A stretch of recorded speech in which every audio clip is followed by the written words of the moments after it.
reading today's day 326 of reading.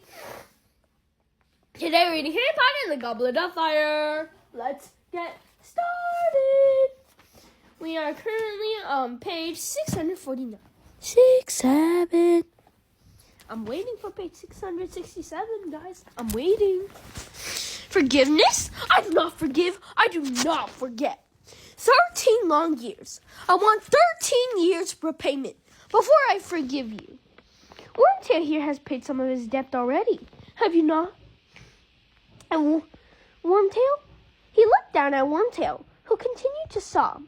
You returned to me not out of the loyalty, but out of fear of your old friends. You deserve this pain, Wormtail. You know that, don't you? Yes, Master, moaned Wormtail. Please, Master, please. Yeah, you help me return to my body, said Voldemort coolly, watching Wormtail sob on the ground. Worthless and traitorous as you are, you helped me, and Lord Voldemort rewards his helpers. Voldemort raised his wand again and whirled it through the air. A streak of what looked like molten silver hung shining in the wand's wake. Momentarily shapeless, it writhed and then formed itself into a gleaming replica of a human hand, bright as moonlight, which soared downward and fixed it upon Wormtail's bleeding wrist. Wormtail's sobbing stopped abruptly. His breathing harsh and ragged, he raised his head and stared in disbelief at the silver hand, now attached seamlessly to his arm, as though he were wearing a dazzling glove. He flexed the shining finger, then trembling, picked up a small twig on the ground and crushed it into powder. My lord, he whispered. Master, it is beautiful. Thank you, thank you. He scrambled forward onto his knees and kissed the hem of Voldemort's robes. May your loyalty never waver again, Wormtail, said Voldemort. No, my lord, never, my lord.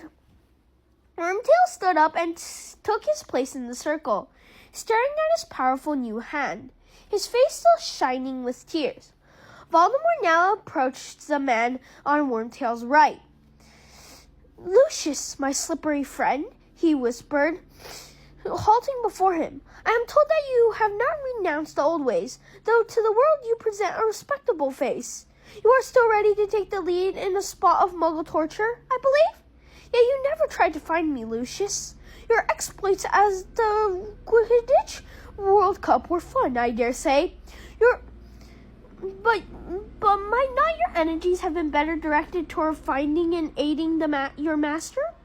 My lord, I was constantly on the alert, came Lucius Malfoy's voice swiftly from beneath the hood.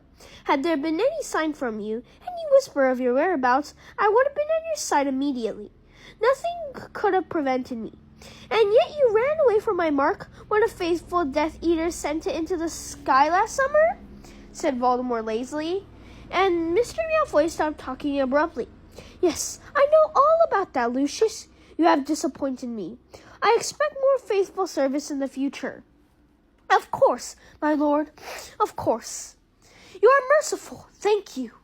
Voldemort moved on and stopped, staring at the space, large enough for two people, that separated Malfoy and the next man. The Lestranges should stand here, said Voldemort quietly, but they are entombed in Azkaban. They were faithful. They went to Azkaban rather than renounce me. When Azkaban is broken open, the Lestranges will be honored beyond their dreams. The Dementors will join us. They are our natural allies. We will recall the banished giants. I shall have all my devoted servants return to me, and an army of creatures whom all fear. He walked on. Some of the Death Eaters he passed in silence, but he paused before others and spoke to them. McNair, destroying dangerous beasts for the Ministry of Magic now, Wormtail tells me. You shall have better victims than that soon, McNair. McNair, Lord Voldemort will provide. Thank you, Master. Thank you, murmured McNair. And here, Voldemort moved forward to the two largest hooded figures. We have Crabbe. You will do better this time, will you not, Crabbe? And you, Goyle? They bowed clumsily, muttering dully, Yes, Master. We will, Master. The same goes for you, not, said Voldemort quietly as he walked past the stooped figure in Mr. Goyle's shadow. My lord, I prostrate myself before you. I'm your most faithful. That will do, said Voldemort. He had reached the largest gap of all. He stood surveying it with his blank red eyes as though he could see people standing there. And here we have 6 missing Death Eaters. 3 dead in my service. 1 too cowardly to return. He will pay. 1, I believe, had left me forever. He will be killed, of course, and 1 who remains my most faithful servant, and who has already re-entered my service. The Death Eaters stirred, and Harry saw their eyes dart sideways at one another through their masks. He was at Hogwarts, that faithful servant, and it was through his efforts that our young friend arrived here tonight. Yes, said Voldemort, a grin curling his lipless mouth as the eyes of the circle flashed in Harry's direction. Harry Potter has kindly joined us for my rebirthing party. One might go as far as to say, as to call him my guest of honor. There was a silence. Then the Death Eater to the right of Wormtail stepped forward, and Lucius Malfoy's voice spoke from under the mask. Master, we crave to know, we beg you to tell us how you have achieved this miracle, how you managed to return to us. Ah, what a story it is, Lucius, said Voldemort, and it begins and ends with my young friend here. He walked lazily over to stand next to Harry, so that the eyes of the whole circle were upon the 2 of them. The snake continued to circle. You know, of course, that they have called this boy my downfall, Voldemort said softly, his red eyes upon Harry, whose scar began to burn so furiously that he almost screamed in agony. You all know that on the night I lost my powers on my body, I tried to kill him. His mother died in the attempt to save him, and unwittingly provided him with a protection I admit I had not foreseen. I could not touch the boy.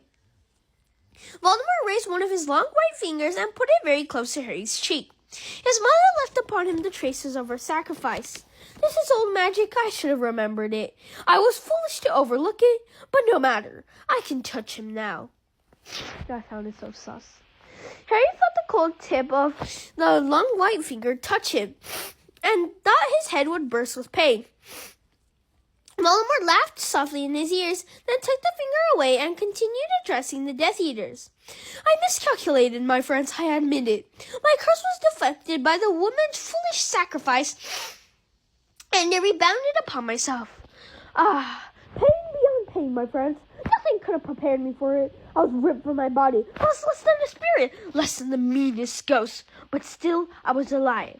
What I was, even I do not know. I have gone further than anybody along the path that leads to immortality.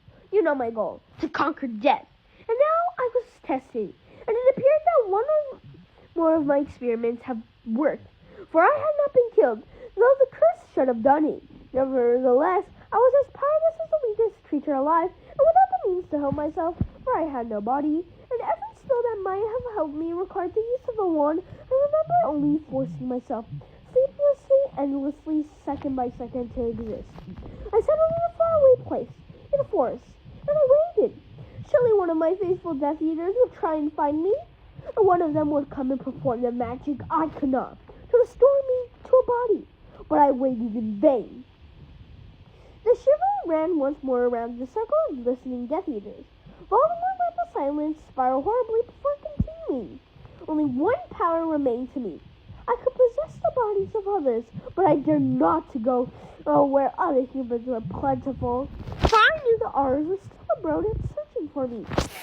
Thank you, everyone. That's all for today. Bye. See you tomorrow. Tomorrow we're going to read page 654. Bookmark, close. Peace out.